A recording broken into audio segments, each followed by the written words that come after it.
अस्सलामुअलैकुम दोस्तों, उम्मीद है सब लोग खैरियत होंगे। आज 21 दिसंबर 2020 सोमवार का दिन है।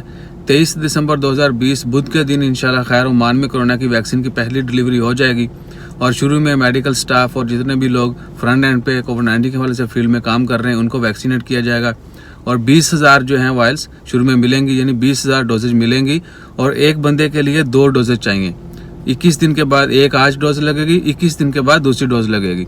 इसके बाद जनवरी में जो है ऑनवर्ड बाकी कंपनीज की जो है अभी जो वैक्सीन आ रही है वो होगी फाइजर बायोटेक की। उसके बाद बहुत सारी दूसरी कंपनी के साथ भी ओमान गवर्नमेंट की जो है डील हो चुकी है।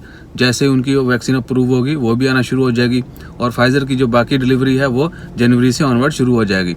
दुआ करें अल्लाह ताला हम सबको अपनी हिफ्ज़ ईमान में रखे और जितने भी लोग ये वैक्सीन इस्तेमाल करें अल्लाह ताला उनको शफा याब करे। और दूसरा एक और ख़बर भी चल रही है कि इसके रिएक्शन है, कुछ एलर्जिक रिएक्शन है या कुछ और भी हैं, लेकिन अभी तक उनके मतलब एग्जैक्ट जो है वो डिटेल शेयर नहीं की गई WHO की तरफ से या दीगर जो हेल्थ कह सकते हैं कि मिनिस्ट्रीज़ हैं, जो अथॉरिटीज़ हैं, उन्होंने भी कंफर्म नहीं किया कि वाकई ही इसके अगर कोई साइड इफ़ेक्ट है तो वो क्या है, उसका सद्देबाब कैसा होगा। सो इंशाल्लाह खैर मज़ीद अपडेट्स के लिए विज़िट करते रहिएगा। अपना ख्याल रखिएगा, दुआओं में याद रखिएगा। जज़ाकल्लाह, अल्लाह हाफिज़।